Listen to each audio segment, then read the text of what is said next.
جالي رولي طوالي جمل رومي كان بصر القصة طوالي كان ذبني وكوالي جاب بصر القصة طوالي كان ذبني وكوالي جايم راشون مجنون خالي اللي كان تقدر جو كيده من الليل ما تخازي كان خدي وضو جيده إجاه الليل ما وطخالي لنخلي ويضو جيده ئاوایی نەوی هەنگ بە یەکێک لە پڕدانیشتوانترین گوندەکانی ژاوەرۆ دێتە هەژمار. ئاوایی نیەر زۆرترین کەسانی خوێندەوار و خاوەن بڕوانامەی لەخۆگرتووە، بەڵام زۆربیان بێکار و کەسابەتن. پێشتر قاوەخانەیەک ئەم گەنجانەی کۆ دەکردەوە و زۆربەی کاتە زێڕینەکانیان لێرە بەسەردەبرد. ڕۆژ و شەو لە ناو تەقەی دۆمینە و تەپەد و کەڵی سیگار و نێرگەلەدا تەراتێنیان دەکرد. خاوەنی قاوەخانەکە هەرچەندە گیرفانی گەرم بوو، ڕۆژانە پولێکی باشی دەست دەکەوت، بەڵام دیمەنی دووکەڵی ناو قاوەخانەکە و مەسبوون و بێئاگایی گەنجەکان ڕایچڵەکان. بۆیە بڕیاریدا ئاراستەی گەنجەکان لە ڕێگەی دووکەڵەوە بۆ ڕێگەی ڕووناچی و زانین بگۆڕێت، ناوی مینبەریەکان بە درەوشاوەیی بمێنێتەوە، لە ناو تەپوتۆز و دووکەڵی سیگار و نێرگەلەدا نەخنچێن. دوجار ناوی قاوەخانەکەی بۆ پەرتووکخانەیەکی خنجیلانە گۆڕی.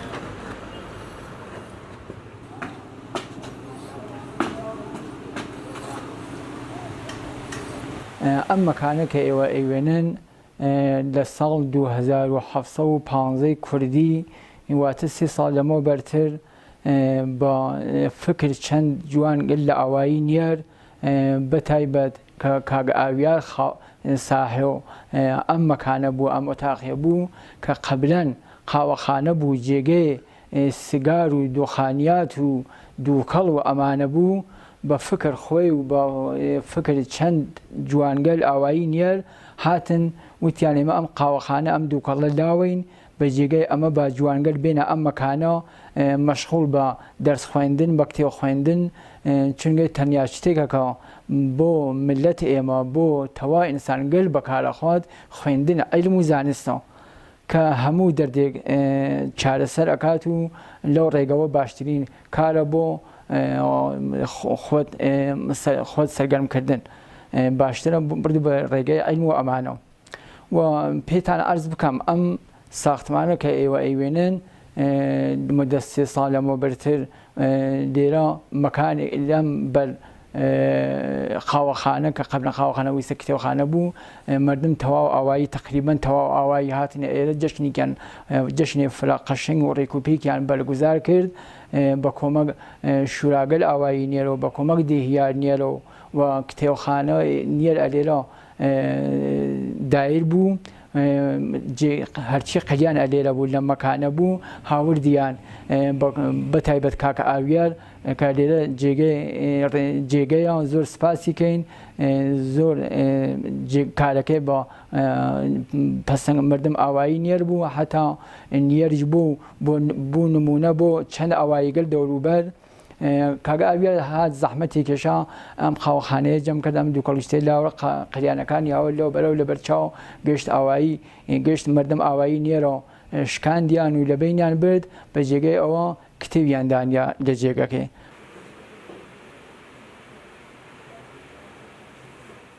لەحاز کتێبخانەکە و کتێب تقریبەن کتێبمان هەست لە هەرچی مۆریدەوە کتێبمان هەست لە لەحاز عیلمیە و لە لەحاز سەنعەتەوە بیژی، لە لەحاز مێژووەوە بیژی تقریبەن هەست، وەلێ ئێمە تەقازا ئەکەین لەو ئینسانگەلەکە ئەهل کتێب خوێندن و ئەمانە کتێبێک شگاوان کتێبێک ئەزانن بێرن بیان بە کتێبخانەکەمان زۆر سپاسیان ئەکەین.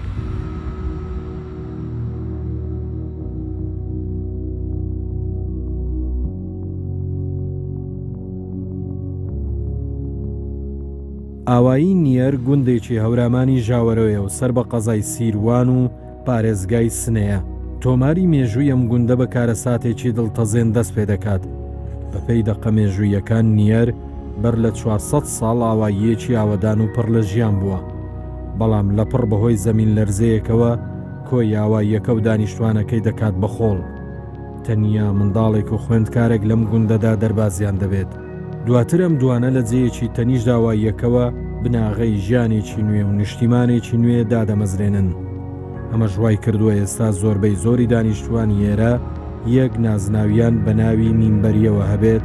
کە لە میحراب و مینبەری مزگەوتەوە سەرچاوی گرتووە. دانیشتوانی ئێرە بەر لە ئیسلام و لە پاش ئیسلامیش وابەستەی ئاین بوون. هەر لێرەشەوە ناوی گوندەکەیان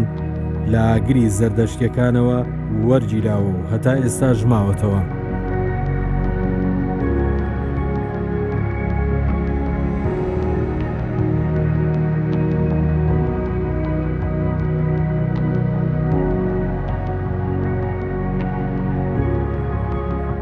ئاوایی نیەر سەر بە شارستانی سنەی خۆشەویست لە قەزای سیروان و لە لەحاظێ جۆغرافیاییەوە و لە 80 کیلومتریە شارێ سنەوە قراری گرتووە. ئاوایی نیەر 1420 نەفەرە، 400 خانەوارە و بە زوانی شیرینی هەورامیش بتوێژ دەکەن. لە لەحاظێ مێژووە و تاریخە و مێژووی ئەم ئاواییە هەرچەند مێژوویەکی شاید دقیق کە منە ئیستا ڕەسمەن عەلامیکەم لە خزمەتانە نەبێت، بەڵام ئەگەڕێتەوە بۆ 400 ساڵ لەمەوە بەر. ئاوایەکی نیەرێک کۆنیشمان بووگەکە لە ڕوبەڕووی ئێمەوە کە ئینشەڵا کامێراکەمان ئەیگرێت و نیشانیات ئاوایەکە لەوێنە قەراری گرتووە بە وتەی نووسەران و محەققان کە فەرموویان ئەم ئاواییە بەرەسەری هەرەسە و یا بوومە لەرزەی کە بەر لەم 400 ساڵەکە عەرزم کرد لە خزمەتتانە هاتیە و لێرە ڕوویداگا ئەو ئاواییە وێران بووگە و کامەڵان بووە ژێر خاکە و تەبدیل بووە وێرانێک و 2 نەفەر لەم ئاواییە فەقەت بەجێماگەن. کەسێکیشیان مناڵێک بووە کە ناو بێشکەکەیە بووگە بەسەر دارێکە و گیرە کات و بێشکەکەی ئەوێسێت و کەسێکیشیان ئەڕوات بە شوێن عیلم و خوێندنەوە کە وەختێک ئەگەڕێتەوە ئەم 2 نەفەرە بنەڕەتەیە ئاواییە نیەرە جەدید نیەرێنۆ دانن. ئاوایە نیەر خۆشبەختانە لە توولێ تاریخە خاوەنێ دەورانێک و عەسرێکی تڵای بووگە. ئاوایە نیەر عالم پەروەر بووگە، گۆرەگەلێکی بووگە، نووسەرگەلێکی بووگە. خۆشبەختانە مامۆساگەلێک کە لەم ئاوایە هەڵساگەن لە نێو کتێوێ مەشاهێرێ کووردە ناویان هاتووە وەکو مەڵا محەممەدێ منبەری، مەڵا محەممەد ساقی منبەری کە ئەمان لە مزگەوتێ دارولەحسانێ شارە سنەی خۆشەویستە خەریکێ وانەورتن و تەدریس بووگەن. ئاوایە نیەر لە لەحاظێ مەسافەتەوە تەک شارە سنە عەرزم کرد لە خزمەتانە 80 کیلومتر مەسافەتمانەز لە شارە سناوە ها لە بینە ئاوایگەلێ تەنگی سەر و مێراوە کە لە دەستێ ڕاستیشمانەوە خوات ئاوایگەلێ سەڕێز پایگەلان بێساران و گواز کە ئەمان سەر بە ژاوەڕوێ ئەو دێون بە ئەسڵاح زاراوە و زمانی ئەوان هەورامیە تەنگی سەر و مێرا و سۆرانین. ئێمەیش ئاوای نیەر لەم بینە بە زوانی هەورامی وتوێژ دەکەین کە ئیسا من بۆ ئەوەیە کە بینەرەکانمان لەزەتێ فرەتر بن لەم وتوێژمانە من خەریکم بە سۆرانی لە خزمەتێ ئێوە ئابم.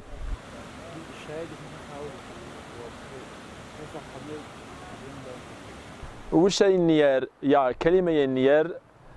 وا بیستومانە وا فەرمویانە کە ئەگەڕێتەوە بۆ لە زوان و دەستورە زمانی عەرەبیە نیەر ئەو یێوەسەتە کە قەلبە کردێت تەبدیل لەکرێت لە ناری عەرەبیەوە گریاگە بە معنای ئاگر. شاید ئەمە وەشە تەسمێکی جوان بێت باش بێت کە ئێمە وەختە گەیژین نار کە هەورامیەکان بەحسێ زەردۆشت و هەورامەزدا و ئاگرپەرستی بەر لە دینە مەبارەکە ئیسلامە بووگە ئەتانین لەم وشەوە کە لە زوانی عەرەبی و عەبریە و بیگرین کە نارە تەبدیل بووە سەبان نیەر. سرکتریش فەرمایش دەکەن کە بە معنای نەیزارە ئێرە زەلی بووگە کە هەورامی نەیجەی پێژین کە لەبەر ئاواییە ئاوێک بووە و کانیاوێک بووە و زەل بووگە فرەت لێرە بەم وەچە تەسمیەوە پێ ئێژن نیەر و ناوگزاری بووگە بە ناو نیەر. عەرزم کرد لە خزمەتانە کە نیەر گەورەگەلێکی بووگە لە ئەدوارێ تاریخە. ئیسەچە خۆشبەختانە مامۆساگەلی گەورەمانەز ئێمە ئیسا حدودێ 6 دانە مامۆسامانەز کە لێرە خەریکە وانەوتنەوەی زوانێ شیرینێ قورعانین و کتێوی ئاسمانی تەدریزەکەن و کەسانێک تر لە زمینەیە تەدریسە زوانێ کوردی و خۆشبەختانە لەناو ئەنجومەنەکانی شارە سنا فعالن و زۆربەی یعنی 98% فامیل و نازناوی نیر منبەریە هەر لە میحراب و منبەر و مزگەوتەوە گیریاگە کە ئەمە بە ئفتخارە و بە شانازیەکە و بەم نازناو و فامیلە خۆمانەوە ئفتخارەکە.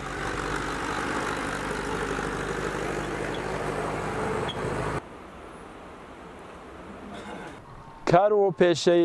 خەڵکی ئەم ئاواییە زۆربەی کشت و کاڵە کشاوەرزیە بە ئەستڵاح کە سەمەر و بەرهەم و مێوەی ئاسڵیشیان ئەوێتە بە توی وشک توێ درەختی. توێ وشک کە لە ژاوەرەوە فرەتر بە عەمەڵ تێت لە نیەرە مەرغوبترین با کەیفیەتترین تو تایبەتە بە ئاواییە نیەر کە دەنگی داوەستەوە ئەم کارە ئەمساڵێش گەرەکمانە هەر وەک چۆن فستێواڵێک و جەشنوارێکمان گرت بۆ تووفەرەنگی لە ئاواییە شیانە لە نیەریشە قەرار واسەکەن ئینشەڵا بۆ ساڵێ داهاتوو ئەم بەرنامە ڕێزیمانە کردیان پرۆگرامانە بێت کە ئێمە فستیواڵێک جەشنوارێک دانین بۆ توی وشکە درەختی و سەبتێ ملی بکرێت ئینشاءڵڵا هەروەکە لە لەحاظێ بافتێ تاریخیە و سازمانی میراث فەرهەنگی ئەو زەحمەتیانە کێشاگە ئەو تحقیق و تەفاحوسە کریاگە و قۆڵێ حتمی و پیاوانشیان بە ئێمە داگەکە ئینشاءڵڵا ئەم ئاواییە سەبتێ ملی بکرێت کە بتوانین اعتباراتێک باشتری بۆ جەست بکەین توریستێک باشتر جەست بکەین و ئینشاءڵڵا ئێمە هەر لە تەرەفێ ئەم کامێرای بەرنامە جوانەوە ئێمەش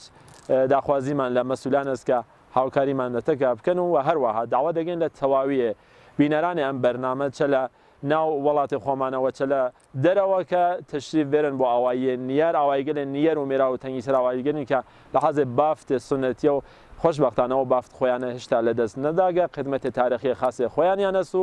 ئێمەش حەزەکەین کە لە خزمەتێ هاوڵاتیانێ عەزیزمانە بین. جایت خواشیرینە و شیرین لێ یان هەردوو چاوەکەوێ دەی هەردوو چاوەکەوێ یان خۆشەویێسەوەکەی توانە بێزراوەکەوێ جا خۆشەویێسەوەکەی هەمنە بێزراوەکەوێ جا داخمە ساوەڵێوتر ئۆ شیرینە باوەنوێ دەی دەوران وەکێ بۆ خواکی بێشاوانی وشۆ جاکی ڕەنێجێڕۆ بۆ دەیکی بێشاوانی وشۆ یانکی ڕەنێجێڕۆ بۆ جاهازیز بێگیاوە ندێ خوازامەکەم هەرێ وسۆلێ دەی زامەکەم هەرێ وسۆلێ خۆ من خەممێنیێویەلێ ئۆ شیرینێ گیاوۆن شیرین لێ جا کولی جێراوۆن وتۆلێ داری تو بەرهەمێکی سەرەکی باختاری هەورامیەکانی نیەرە خزمەتکردنی ئەم دارە لە وەرزی بەهارەوە دەست پێ دەکات لەلایەن ژنانی ئاواییەوە بنی تووەکان خاوێن دەکرێنەوە بۆ ئەوەی لە کاتی وەرینی تووەکاندا تێکەڵ بە خۆڵ و پوش و پەڵاشی زەویەکە نەبن دواتر لە ڕێکردەیەکەوە بە ناوی گزی و بارەکڵا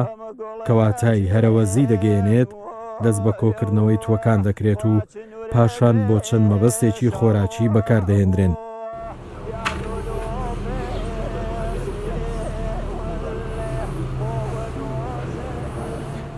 کاری ئاسڵی مردم مندەقەوەمە پەروەرەشە تفێن جا قەدیم و هەر ئی کارمانە بێن مردم خەریک بێن داری قەیمی تفامانێ تفی دەگاونیینە بە ئەرک و زەحمەت یەفرەوە جەماوەریەمەوە تفی حاڵەتێ درەخت و خورماوێشن جەیەرە مەرحەلێنە سەمەرش بەرداشتمە و جەمەوە بە ئەرک و زەحمەت یەفرە جەمانەوە گوڵانینە ئۆردی بەهشت بە ئیسلاح بێ خۆتفاما پاکۆمەوە تەمیزمەوە بە زەحمەت یەفرە ئەرک و ئی زەحمەتی ناسڕ شانۆ ژەناماوە بخۆ تفەکە پاک و مەغەراتە میز سەمەری عەسڵیش ئاخر سەمەرشن کە تفێ لوکسە و زۆر دەش بنەماچە گرد و شارەکە ئێرانی وە تقریبا متامی واشمێمیا پێ سەمەڕۆی منتەقە ئێمە ئینشاءڵڵا جە ساڵی ئایندە جەشنواریەش پێگیریەوە معرفی بۆ بە گرد و مردم ئێرانی دوێ سەمەرچەنی ئەوەڵ سەمەرش کە تفێ ئەوەڵ بەرش بنەماچمێت تفێ زعیفەنە تفێ ئیسلاح سۆکەنە مەسارفی کەمتەرشن تفێ دووەمبەرش کە لێبەرش بنەماچمێ ئێمە تفێ لێبەرش مەسەفی خۆراکیشن بیشتری پێ دۆشاوی پێش شیرێ بە ئیسلاح ئیستیفادە مەکریەوە آخر سەمەریچش تفێ زۆر دەنا کە بەرەمیە خۆراکیەنە و چیویە لوکس و تەمیسەنە چیگەنە ئەرزشداربووی تفێنە ویلا ئێمە تفە فەرەنگیەچمانە بەڵێ فەرمایشی خۆ جەنابیت دەشتێمانە بەنامی مێرگەواری کار و مردمی بیشتر تفە فەرەنگیەنە ئیسلاح دارگە لێتەر مەهانمسە و شێڵانی کە جەمشە مەقەرمی وشکەمەوە چی میاو بەدەست و بازاری سەمەری عەسڵی ماینەنە درەڵگە لێتەرن گێڵاس هەن ساوی هەنە وەلێ بە ئیسلاح بەرداشتی کەمتەرن و بیشتر و کاریمای تفێنە ئێمە زمینێک شاوەرزیمە کەمتەرێنێ فقط چیوێ بۆ زەحمەتی کولی مردمین و ئومێدوارانە کە مەسئولینی کەسانێک کە کار بەدەستێنێ بتەوە بیاوە پێی مردمیرە بە هەر شەرایەتی هەن بیشتر خدمەت کەرا بە مردمەکە ئیمکانات بارە کارەکەی دروست کەرا ئینشاءڵڵا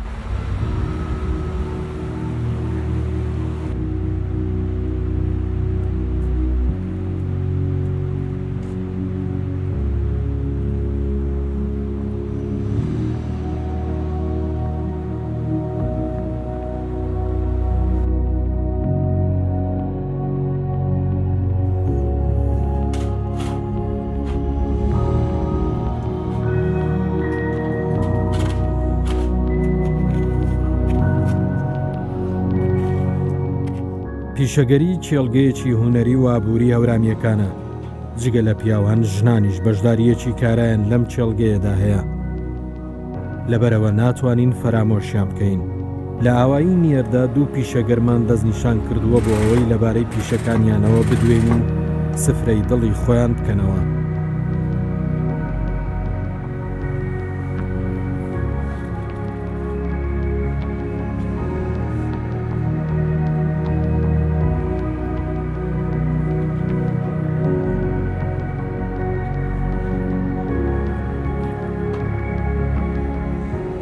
والله من أوام تحدي خياتي زاني واللي بصو خياتي قديمي تر ويم العقم فربي فناش بخاطراني تمريني فرم كردو في خياتي بيا أري والله هني ما شاء الله خياتي هني تشيجانا واللي ما شاء الله مردم حلي باسوشي فرم ورازو كرد ما كاشا موزميرا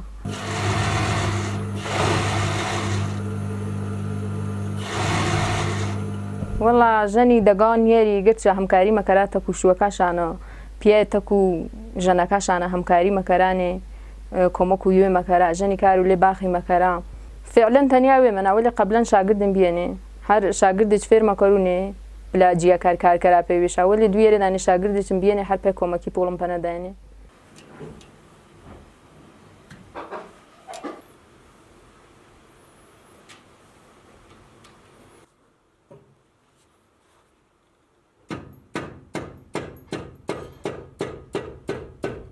ئەتانم خۆم بە تەنیای خۆم وەسیلە بێرم قاڵێکم دروستکەم وەلێ ناتانم بیفرۆشم ئەوان کارێکیان کردگا کە فەقە خۆیان ئەتان قاڵەکەی خۆیان بیفرۆشن لە شاگەل ترەوە ئەو قاڵیە تێرم بۆ ئێمە ئەیگەنن دەست ئێمە دووسێ دەسەکات تاگەیت لای ئێمە دەستمۆستی کەم ئان بە ئێمە وەلی ئەگەر من خۆم دروستی کەم ناتانم بە قیمەتی خاص بیفرۆشم چون نایانسێن لێمان هەر بۆم قیمەتی یا دروستم کردگە بە وسیلەکەی خۆیان و ئەیسێنن لێمان یعنی پۆڵی فرەکەمان بە ئێمە هیچ کەس حمایەتمان لێوە ناکە کە ئێمە خۆمان دروستی کەین و بیتانین بە قیمەتی دروستانساوی کە ئەوە زەحمەتمان کێشاگە قاڵێکە بفرۆشی ئەگەر کەسێ بێت حمایەتمان لێوە کات وەسیلەکەی مستەقیم بستێنین و مستەقیم لێمان بیسێنن لە ئاخرەوە ئەتانین بە قیمەتی فرە باش کە هەم بۆ ئەوان بسەرفێت هەم بۆ ئێمە ئەنجامی بێت ئەم قاڵیە 410 لایەس لە 780 هیلمە 105 ڕەنگە جا قاڵیەکە ناوی قایەخە کوچەکە جێیە ئەتانم لە 3 مانگە تواوی کەم هەم بگەیم بەکار ناوماڵمە هەم بتانم متالعە بکەم هەم کارگەل ئازادم ئەنجام بم لە لای شە قاڵەکەشم ئەنجام بم ئەتانم لە سێ مانگە تواویکە فرەمان هەست کە ئەسانێت ئەچێت فرە هینمان هەست دانشامو زان بووگە من هەر هاو کلاس خۆم ئێساڵ چووگن دانشگا من نەمتانیا مەسەڵەن گەرەکمە خاڵێکم تۆڵکەم ئەمساڵ و دوبارە منیش بخوێنم بۆ دانشگا فرێک لە هاوسنەکان خۆم ئەمساڵ چووگن دانشگا یعنی ئەمە 10 نەفەر بووین لە کلاسی نیمەیەکی چووگن نیمەیەکی ماگە لە نێریشە فرە هەن کە تەحسیلکردن فرێکیان چووگن حتا ئەوانیشە وا چووگن دانشجوون هەر بازم قاڵیان هەست حتا ئێوەم بۆ خاابگا و تیرینیەوە مەسەڵەن قاڵیەکەم بۆ کۆمە خەرجیان لێ نەیشا هەم قاڵیەکەن هەم دەرسیشە خۆیان پێی کەسی خاوەسەن لێ توا کەش و کۆساوەڵان لێ ژەنی دۆستکێرۆوە ئەم سەیری گۆراوەڵان لێ ژەنی دۆستکێرۆوە توا سەیری گۆراوەڵان لێ وهرماوانەوە جامارۆ گۆراوەڵێ داخم دڵێکەوەکێ گیان وەزۆخەیاوەڵێ داخم دڵێکەوەکێ